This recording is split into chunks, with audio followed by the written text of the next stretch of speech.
Direction l'Allemagne et le circuit du Nürburgring pour un petit voyage presse qui va nous permettre d'explorer un peu plus le jeu de l'automne 2009, celui que tout le monde attend, Forza Motorsport 3. On a pu enfin y jouer sous les yeux de Sébastien Buemi et Natacha Gachnan. Et même si on n'a pas encore le droit de vous montrer les images, on peut juste vous dire que l'attente va vraiment valoir le coup. Dans un été où les sorties furent inexistantes, on profite donc de ce 3D pour faire un tour d'horizon ultra complet de ce futur hit, avec un entretien exclusif avec le monsieur Forza en France, Guillaume Epp. C'est le boss de la com chez Microsoft, il est à l'origine du partenariat avec Peugeot pour la 908 et il est surtout fan absolu de sport méca. On va parler technique, jeux vidéo, relations avec les constructeurs, mais tout d'abord on commence par les bases. Que va-t-on retrouver dans ce Forza 3 ? De la Mini, Peugeot 207 jusqu'à la Peugeot 908 qui court aux 24 heures du Mans. Donc là encore on fait le grand écart. Dans chacune de ces catégories, tu vas retrouver à la fois des voitures de série, ce que tu as l'habitude de voir dans la rue, mais comme des voitures de rêve, des GT, les plus belles GT au monde. Donc on va retrouver de la Bugatti Veyron, on va retrouver d'autres grosses voitures exceptionnelles. Ça c'est 400 voitures, 50 fabricants, c'est 100 circuits. Sur les 100 circuits, encore une fois, tu vas retrouver les plus beaux circuits au monde, les plus connus. On a annoncé début juin au Mans, pour la première fois dans Forza, dans l'histoire de Forza, les 24 heures du Mans. Voilà, Nürburgring, Le Mans et d'autres. Tous les plus beaux sont là, mais c'est aussi l'opportunité de jouer sur des circuits nouveaux qu'on a créés et qui sont des circuits de rêve.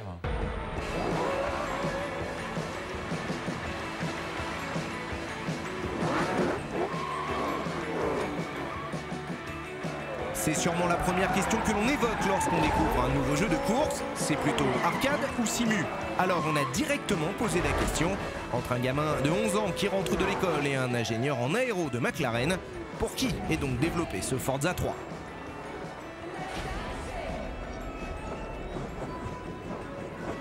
Le débutant à 11 ans, déjà il pourrait être plus rapide et expert que l'ingénieur de chez McLaren. S'il est débutant, il pourra vraiment s'éclater avec certaines aides à la conduite qu'on va lui mettre à disposition. On a deux nouvelles aides à la conduite qu'on met à disposition dans Forza 3. La première, c'est l'autobreak. L'autobreak, c'est une opportunité donc c'est un système de freinage automatique qui va faciliter la prise de virage, la prise d'angle du véhicule sur un circuit. Donc le joueur n'aura qu'à accélérer et conduire son véhicule. C'est un bon entraînement pour lui pour voir où sont les points de corde, où sont les points de freinage, où sont les points de réaccélération. Donc ça, c'est la première aide à la conduite. La deuxième aide à la conduite, c'est le rewind. Donc le rewind, c'est un processus assez simple qui permet au joueur de revenir en arrière s'il s'est loupé sur un virage parce qu'il a été un petit peu présomptueux, qu'il est allé un peu vite. Et le rewind va lui permettre effectivement de reprendre ce virage en corrigeant ses erreurs. Donc ça, c'est des aides à la conduite qui sont nouvelles dans Forza 3 et qui vont permettre aux joueurs débutants de prendre en main le jeu facilement.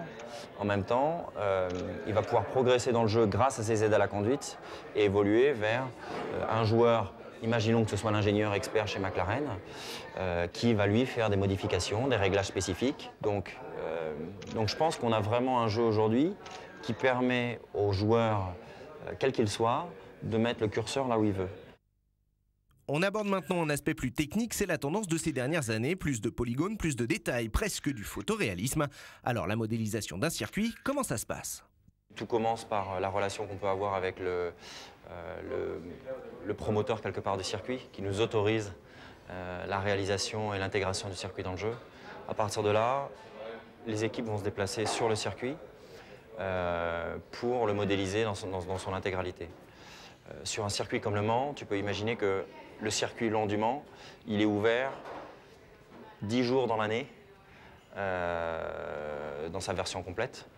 Donc pour nous, c'est une vraie course contre la montre, puisqu'on doit avoir une journée et demie pour le modéliser dans son intégralité. Et dans cette journée et demie, tu vas retrouver plus de 70, 80, 90 personnes qui vont venir le modéliser. Alors, à travers, pour restituer quelque part le circuit au mieux, on modélise le circuit avec des GPS. Donc tu vas retrouver en fait un certain nombre de personnes qui vont se placer de façon horizontale sur la partie du circuit et qui vont modéliser mètre par mètre le circuit à l'aide du GPS pour que la restitution de ce circuit soit la plus optimale possible. Ça, c'est la première étape.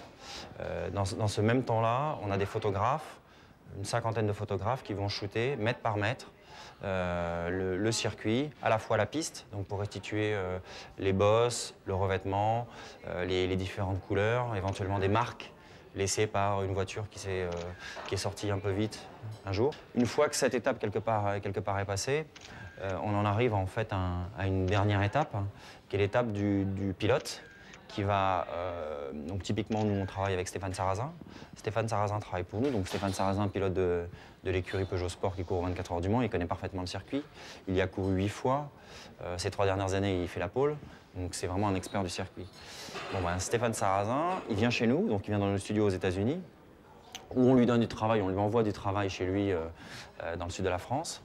Il récupère des versions et il analyse le circuit, grosso modo mètre par mètre, pour dire là il y a une petite imperfection, ce que vous avez essayé de restituer au GPS n'est pas un petit peu bougé, donc il faut reshaper typiquement une bosse. La bosse elle est un petit peu trop accentuée et ce travail-là fait qu'in fine tu te retrouves avec un circuit pour des pilotes, donc des Stéphane Sarrazin, et extrêmement proche de ce qu'il a l'habitude de voir quand il court, quand il prend sa 908.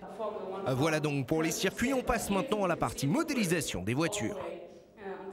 C'est un processus qui est un peu semblable à celui du circuit. En fait, on a des accords avec tous les fabricants automobiles, donc 400 voitures. Dans ces 400 voitures, 50 fabricants.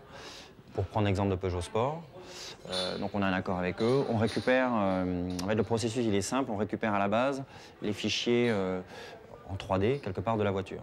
Donc ces fichiers en 3D de la voiture sont des fichiers, on va dire professionnels, très secrets, parce qu'ils délivrent ce qu'est la voiture, ce qui va faire les spécificités de la voiture, l'aéro.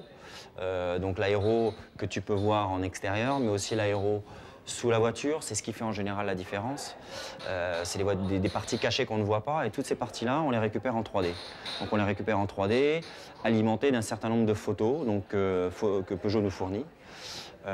Et avec ce document-là, les équipes commencent à travailler sur l'intégration de cette voiture dans le jeu. Donc ça, c'est la première phase. La première étape, elle est là. Donc ça, l'intégration à partir d'un fichier 3ds Max ou Katia, qui sont des terminologies très techniques, ça va prendre quelques mois pour intégrer cette voiture dans le jeu. À partir de là, et en simultané, on va modéliser d'autres aspects de la voiture. Donc typiquement, l'intégration du son. Comment j'arrive à restituer le son et le bruit spécifique de la 908 dans le jeu. Alors il y a en général 2 à 3 prises de son qui sont réalisées. Dans le cas de la 908, qui a été modélisée maintenant il y a quasiment 3 ans, puisqu'elle était déjà présente en téléchargement pour Forza 2. On a modélisé le son sur le banc moteur. Donc le banc moteur, c'est vraiment la première phase de développement quelque part d'une voiture. Donc le banc moteur, on vient avec des capteurs, on prend le son, on enregistre le son et ça nous sert effectivement d'étalon pour travailler le son et intégrer le son dans la voiture. Une fois que ces éléments sont intégrés, on va avoir énormément de discussions avec les équipes de développement de la Peugeot 908, typiquement avec Bruno Famin, les équipes de Bruno Famin sur la Peugeot 908, pour essayer de restituer la physique et la dynamique de la voiture. Comment la voiture se comporte, elle sous-vire, elle survire, etc. Donc ça, c'est un certain nombre d'éléments mathématiques qui nous sont gentiment proposés par Peugeot 908, par l'équipe de Peugeot Sport. C'est des éléments ultra confidentiels qu'on arrive à intégrer dans la voiture pour qu'on puisse restituer cette dynamique de la voiture en mouvement. Quand tu roules avec la 908, tu dois retrouver le comportement quasi idéal, quasi réaliste de la 908 en réel. Et la dernière phase, donc une fois que tu as tous ces ingrédients-là, que tu as réussi ces 3 phases-là, donc c'est ça, ces 3 phases, tu as la dernière phase qui est encore, la phase de polissage. On finit, on termine. Là, c'est le pilote, encore une fois, qui va venir rajouter sa touche et qui va dire, là, certainement les ordinateurs qui vous ont qui ont congloméré quelque part tous ces éléments-là, bon, bah, ont peut-être surexagéré certains points de la voiture ou sous-représenté certains points de la voiture. Donc là, le pilote est là pour faire que 100% quelque part du comportement de la voiture soit restitué dans le jeu. Donc là, un Stéphane Sarrazin a une implication assez forte dans le jeu. De la même façon, il a travaillé sur la 908, sur l'intégration de la 908 dans le jeu et sur l'intégration du circuit des 24 heures dans le jeu. Et in fine, tu te retrouves avec une 908 qui est exceptionnelle, qui est tellement exceptionnelle en réalisme que quand un Stéphane Sarrazin court à Sebring, en qualif, il fait, j'ai plus le chiffre en tête et j'en suis désolé, une 14-12. Une 14-120, dans le jeu, il va faire une 14-200. Et c'est lui qui le dit, il le dit mieux que moi. Voilà. Les plus vieux s'en rappelleront, mais il y avait une époque où avoir une licence officielle dans un jeu de voiture était déjà un événement en soi. Quelques décennies plus tard, on fait le point sur les relations entre éditeurs et constructeurs automobiles.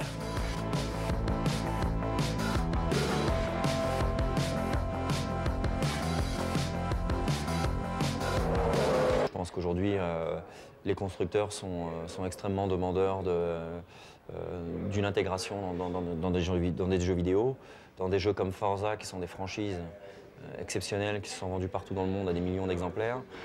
Il est de l'intérêt du constructeur de mettre à disposition sa voiture pour qu'elle soit dans le jeu. Après, il peut exister certaines demandes très spécifiques de notre part pour des véhicules qui sont très niches, pour lesquels le constructeur n'a pas besoin de faire de promotion de ce véhicule parce qu'il a 25 ans, parce qu'il a 30 ans, et le constructeur ne peut des fois ne pas penser à l'intégrer dans le jeu. Donc c'est plutôt notre volonté. Typiquement, je prends un exemple, une Lamborghini Miura, on n'a pas forcément un push ou une volonté des constructeurs de pousser la Lamborghini Miura, même si ça fait partie de l'héritage de Lamborghini. Aujourd'hui, leur volonté, s'ils ont des véhicules à nous recommander, ce sera bien entendu la Gallardo Superleggera, etc. Donc, on est là aussi pour les aider à bien comprendre quelles sont les opportunités qu'ils pourraient avoir dans le jeu, quels véhicules ils doivent mettre dans le jeu. Donc, pour répondre clairement à ta question, c'est vraiment un échange très ouvert avec les constructeurs. Eux, comme nous, faisons des demandes et en général, les demandes sont satisfaites dès lors que le véhicule, encore une fois, dénote un certain intérêt pour la marque Forza et puis pour le producteur du jeu. Donc pour revenir à ta question, je ne pense pas qu'on ait, enfin en tout cas on ne subit pas de pression X ou Y de fabricants automobiles pour corriger les défauts des voitures. Les voitures, c'est les voitures qui sont représentées à l'identique dans le jeu. Et notre volonté, c'est d'être le plus réaliste possible. Donc si on a des pressions, c'est pour faire effectivement que la voiture soit la plus réaliste dans le jeu et qu'on n'oublie pas certains aspects de la voiture. Qu'on n'oublie pas un spoiler, qu'on n'oublie pas l'effet de sol, parce que sur une F355, il y a un effet de sol sur cette voiture. Voilà les pressions qu'on peut subir des fabricants, mais ils ne dictent rien. Ils ont plutôt tous intérêt à être sympas avec nous parce qu'on leur donne l'opportunité effectivement de faire vivre des émotions fortes avec leur véhicule à un grand nombre de joueurs.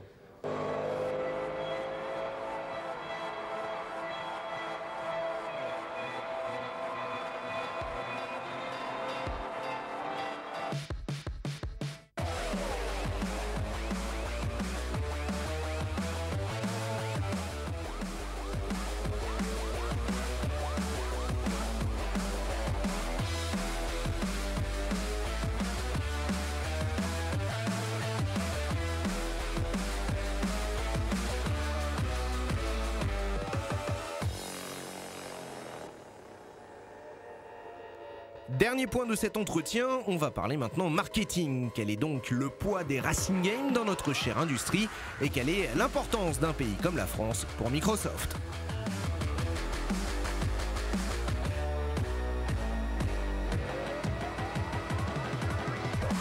Le jeu vidéo, il est représenté en 3 grandes disciplines.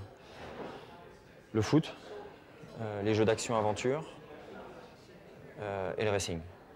Il y a une 4e discipline qui est en pleine émergence, qui est une discipline, on va dire, très ludique, on va appeler sociale ou socialisante, avec des accessoires tels que la guitare, le micro, etc., qui est vraiment en pleine explosion. Mais ces 3 premières disciplines, donc, ou genres de jeux vidéo, font vraiment partie là encore, de l'expérience rêvée par les joueurs et pratiquée le plus par les joueurs, qu'ils soient experts ou débutants. Xbox France est le 4e pays mondial, donc on est un gros marché dans le monde. Forza est le 3e pays dans le monde. Le poids que représente Forza dans le monde est donc 3e, donc on a vraiment un gros poids, parce qu'historiquement en Europe et en France, je pense qu'on a quand même une culture de la voiture, une culture de la belle voiture. Je reviens surtout sur les rêves d'enfants. Les Ferrari, les Porsche, les Peugeot ou d'autres voitures ont vraiment fait rêver tous les gosses. Et donc ça, c'est profondément ancré dans le quotidien ou l'inconscient quelque part du français. Forza aujourd'hui a quelque part à 9 ans d'existence. Entre le premier jour où le studio a été créé et aujourd'hui le 3e opus, qui est en phase de création et qui sortira le 23 octobre. 9 ans, c'est pas anodin. Il y a une vraie volonté de la part de Microsoft de pérenniser, que cette licence existe, de donner les moyens nécessaires à cette licence pour que cette licence et cette franchise puissent délivrer les meilleures expériences possibles. Et si aujourd'hui on est au Nürburgring, c'est pour vous le prouver. Et j'espère que vous serez convaincus par l'essai du jeu qui est juste derrière vous. Voilà, on referme la page Forza 3 pour ce mois-ci. En tout cas, sortie prévue le 23 octobre prochain.